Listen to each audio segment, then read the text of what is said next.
جب بہت سارے لوگ راہب اور راہبہ بننے لگے, ان کے رہنے کے لیے جگہ میسر نہیں آئی, تو مختلف قسم کے کلیسا اس وقت تعمیر کر دیے گئے, اور ان کلیساؤں کو باقاعدہ طور پر ان کو وہاں بنا کر ان کو وہاں پہ رکھا جاتا تھا. سامعین کرام, ہر فرد کو راہب اور راہبہ بننے پر مجبور کر دیا جاتا تھا. تعلق زن و شو کو بالکل ختم کرنے کی کوشش کی جاتی تھی. میاں بیوی کو ایک دوسرے سے ملنے سے منعیت کر دی کی گئی تھی, اور پھر ممنوع قرار دیا گیا تھا. ان پر نگاہیں رکھی جاتی تھی, اور جو ایسا کرتا تھا ان کو سزائیں دی جاتی, ان کو مختلف طریقے سے زد و کوب کر دیا جاتا. اور ایسے حالات کے اندر جو حالات پیش آئے وہ ہمارے سامنے بڑی ہی تاریخ کے بڑے تاریخ جو ہے پڑھنے کے ساتھ میرے اور آپ کے سامنے آتے ہیں. سامعین کرام, رہبانیت کا آغاز مصر ہی سے ہوا تھا. اس کا بانی سینٹ انتھونی تھا, جو 250 AD سے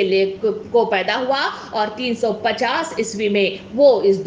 دنیا سے رخصت ہو گیا. سامعین کرام, اس آغاز کے ساتھ ہی جو سب سے بڑا یہ کام ہوا کہ ان کو رہبان اور رہبانیت کے لیے جو اختیار کرنے لگے تھے, ان کے لیے خانقاہیں تعمیر ہونے لگی, ان کے لیے کلیسا تعمیر ہونے لگے. بڑی تعداد میں ہر جگہ یوروپ کے ہر علاقوں کے اندر بڑے بڑے کلیسا وجود میں آئے. ایک کلیسا کے اندر 3000 راہب اور راہبات کو رہنے کی گنجائش پیدا کر دی گئی, اور ان راہب اور راہبات کے لیے وہاں مختلف قسم کی مشقیں کرائی جاتی, ان کی مختلف طریقے سے ان کی تربیت کی جاتی تھی. اور ان کو جو تربیت کی گئی ان کے سلسلے میں کہا جاتا ہے کہ ان کے ازواجی تعلق کو ختم کرنے کے لیے مختلف طریقے سے ان کو آزمایا گیا, اور ان کو بے دردی سے اس تعلق کو ختم کرنے کی کوشش کی گئی. جسمانی لذت کی اس خواہش کو جو اللہ رب العالمین نے انسانوں کے اندر فطری طور پر رکھا ہے, اس کو حیوانیت تصور کرتے ہوئے اس کو ختم کرنے کی بڑی بے دردی سے کوشش کی گئی. یہاں تک کہ سینٹ باسل کے نام سے کہا جاتا ہے کہ اس نے تو یہ تک اعلان کر دیا, اور عوام الناس کے درمیان یہ قانون پاس کر دیا گیا کہ وہ کہتا ہے کہ میاں اور بیوی کو ایک دوسرے سے مسکرا کر دیکھنا بھی ممانعت ہے. وہ ایک دوسرے کو دیکھ بھی نہیں سکتے, تعلق تو دور کی بات ہے, انہوں نے ایک دوسرے سے قریب آنا اور مسکرانا اور دیکھنا بھی ان کے لیے ممانعت قرار دیا گیا. اس کے بعد کے ساتھ ہی انہوں نے مختلف وہاں پہ جو راہبہ اور راہب جو کلیسا کے اندر موجود ہوتے تھے, ان کے نفسانی جذبات کو کنٹرول میں رکھنے کے لیے جو انہوں نے کوششیں کی, تاریخ کے پنے بڑے تفصیل کے ساتھ اس کے واقعات بتاتے ہیں. انہوں نے جو کام کیا وہ یہ ہے کہ ان کی جو مشقیں کروائی جاتی تھی, ان کو ایک دوسرے کے سامنے برہنہ ہو کر غسل ایک ہی جگہ پر کرنے کے لیے ان کو باقاعدہ طور پر مجبور کر دیا جاتا تھا, تاکہ وہ دیکھیں کہ وہ اپنے جذبات پر کنٹرول پا سکتے ہیں کہ نہ کنٹرول نہیں پا سکتے. ان کو ایک ہی بستر پر سلایا جاتا تاکہ وہ اپنے جذبات کو کنٹرول ہو سکے ہیں یا کنٹرول نہیں ہو سکے ہیں, اور پھر انہیں مختلف طریقے سے انہیں منعیت کی جاتی, ان پر نظریں رکھی جاتی تھی. اسی کے سلسلے میں یہاں سینٹ ایگوریس یہ کہتا ہے بڑے تعریف کے ساتھ, وہ اپنی کتاب میں لکھتا ہے کہ فلسطین کے راہب نے اپنے ضبط نفس پر اتنا قابو کر لیا تھا کہ خواتین کے ساتھ غسل کرتے, ان کی دید ہوتی, ان سے لمس ہوتا, حتیٰ کہ ان کے ساتھ ہم آغوش بھی ہوتے, مگر ہمارے اوپر فطری طور پر کوئی غلبہ ہمارے اندر پیدا نہیں ہوتا تھا. یہ ہے وہ رہبانیت جس کے ساتھ ہی اس مسیحت نے ان دو حربوں کے ساتھ, ایک ہے پرچار جو خواتین کے سلسلے میں کیا گیا کہ وہ ہے فتنہ پرورش, اس کے قریب جانا, اسے دیکھنا, اسے اس کی طرف مسکرا کر نظر ثانی کرنا بھی ایک غلط ہے, اور دوسری طرف اس تعلق کو بالکل پوری طرح سے ختم کر دیا گیا. اس کے نتیجے میں جو حالات اور جو اسباب جو حالات پیش آئے وہ ہمارے سامنے ہے کہ کلیساؤں کے اندر اللہ رب العالمین نے جو فطری جذبہ رکھا ہوا ہے, اس جذبے کو کب تک کنٹرول کیا جا سکتا ہے جہاں انسان اس طرح کے فضول قسم کے قوانین نافذ کرتے ہوئے فطرت کو للکارتا ہے وہاں پہ چور دروازے کھل جاتے ہیں، وہاں مختلف قسم سے شیطانیت اود آتی ہے، اور ہوا بھی یہی ہے کہ ان کلیساؤں کے اندر غلط قسم کے تعلقات پیدا ہوئے۔ اس تعلقات کے نتیجے میں حرام بچے اس دنیا کے اندر وجود میں آئے، اور اسی کے نتیجے میں بے حیائی عروج تک پہنچ گئی۔ پورا معاشرہ مطلب جو ہے چھپ کر ان تمام برائیوں میں ملوث ہونے لگا، جبکہ اوپر سے ضوابطی مطلب جو ہے قوانین کے اعتبار سے ان پر نظر رکھی جاتی تھی، ان کو دیکھا جاتا تھا، ان کو مشقیں کروائی جاتی تھی، مگر پیچھے کی حد تک وہ اس جذبے کو کنٹرول نہ پانے کے نتیجے میں پوری برائیاں معاشرے کے اندر وجود میں آئی، اور اسی کے نتیجے میں یہ جو کلیسا یا مسیحی جو تہذیب تھی یہاں پر اس کا خاتمہ ہونا شروع ہو گیا، کیونکہ اس کے بعد جو عروج میں آیا وہ ہے تعلیم کا رجحان۔ مختلف مطلب جو ہے الگ الگ شعبوں کے اندر تعلیم کا رجحان دنیا کے اندر وجود میں آیا، مختلف گوشوں کے اندر میڈیکل سائنس نے عروج پکڑا، اور اسی کے نتیجے میں تمام کے تمام دنیا کے ہر شعبے کے اندر معاشرہ سکون کے ساتھ علم حاصل کرنے لگ گیا۔ جہاں علم آ جاتا ہے انسان کو آگاہی مل جاتی ہے، اس آگاہی کے نتیجے میں انسان سوچنے سمجھنے کی صلاحیت پیدا کر لیتا ہے، اور اسی صلاحیت کے نتیجے میں اس نے اس مسیحی تہذیب کو دیکھا جہاں ظلم و ستم اور جبر ہے، جہاں عورت کو ذلیل کیا جا رہا ہے، جہاں اس کے حقوق کی پامالی کر دی جا رہی ہے، اور جہاں مختلف طریقے سے روک تھام، جہاں پرسنل مطلب جو ہے جو چیزیں ہیں ان پر بھی بیسک مطلب جو ہے چیزوں پر روک تھام کر دی گئی، اور اسی فطری جذبے کو کنٹرول کر کے انہوں نے بڑا مطلب جو ہے غلط کام کر لیا، جس کے نتیجے میں بگاڑ واقع ہو رہا تھا۔ تو ایسے اوقات کے اندر عوام نے 18ویں صدی کے اندر یورپ کے فلسفر اور مختلف اہل قلم دنیا کے اندر وجود میں آئے، انہوں نے اپنی آواز اٹھانی شروع کر دی، اور اس خاص تمدن کے پیچھے انہوں نے باقاعدہ طور پر آواز اٹھائی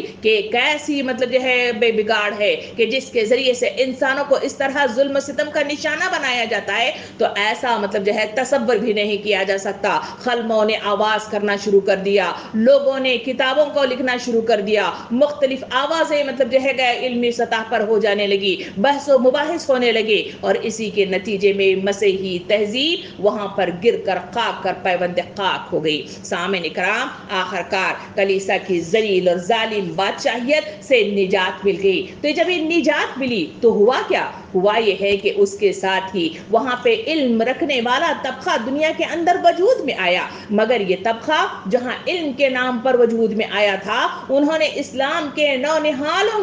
کے پاس ہی انہوں نے تہذیب سیکھی تھی، انہوں نے ایک جہتی دیکھی تھی، انہوں نے دیکھا کہ علم کے بل بوتے پر کس طرح سے قوانین خدا مطلب جو ہے نافذ کیا جاتا ہے، اور عقیدے کی مضبوطی کی بنا پر کس طرح سے معاشرے کے اندر کس طرح سے ایکتائی پیدا ہوتی ہے۔ یہ قوانین انہوں نے اسلام سے سیکھے، مگر اس کے ساتھ ہی انہوں نے اسلام کا بول بالا نہیں کیا، اسلام کو مطلب جو ہے چلتا پھرتا نہیں کیا، خدا کے قانون کو اس معاشرے کے اندر چلتا پھرتا نہیں کیا، بلکہ انہوں نے جو کام کیا انہوں نے مسیحی نظام کے اخلاق کو، فلسفہ زندگی کو اور نظام جاگیرداری کو انہوں نے اسے نشانہ بنا کر اس کے مختلف پہلوؤں کو اپنے ساتھ ملاتے ہوئے انہوں نے باقاعدہ طور پر ایک نئی تحریک نکالی، تاکہ جو حقوق پامال ہو گئے ہیں ان کو حقوق دلوائے جائیں، اور مختلف طریقے سے جو ظلم زیادتی ہو رہی ہے وہاں ان تمام زیادتیوں کو ختم کر دیا جائے، تمام مظالم کا خاتمہ کر دیا جائے، اور پھر سے جو رسی ٹائٹ کر دی گئی تھی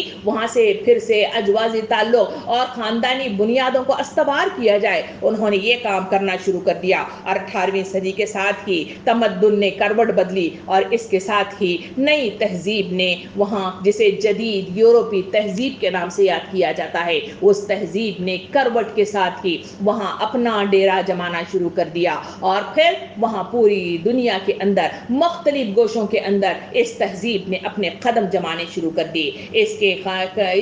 کے اندر جو انہوں نے اچھائیاں کی، انہوں نے نکاح و طلاق کے جو قوانین بالکل ختم ہو گئے تھے انہوں نے اسے پھر سے استوار کر دیا گیا، اور جہاں معاشی حقوق جو خواتین کے بالکل مطلب جو ہے وراثتی حقوق ملتے نہیں تھے، وہاں اس کو خواتین کو صرف لونڈی کی حد تک اسے وہ مقام دے کر رکھا گیا تھا، رومی سلطنت میں ہو، تہذیب میں ہو، یا پھر مطلب جو ہے مسیحی تہذیب میں ہو، ان سب کے درمیان میں اس مطلب تہذیب یعنی جدید یورپی تہذیب نے وہاں ان تمام مطلب جو ہے حقوق کو باقاعدہ طور پر دینے کے لیے آواز آواز اٹھائی اور اس کو صحیح حقوق کے ساتھ جو سلب ہو گئے تھے وہاں اسے دینے کے لیے انہوں نے آواز اٹھا کر ان تمام حقوق کو ادا کرنے کی کوشش کی گئی اور اخلاقی نظریات کی اصلاح کی گئی. خواتین کو جہاں حقیر سمجھا گیا تھا وہاں اسے مقام دینے کی کوشش کی گئی اور پھر مختلف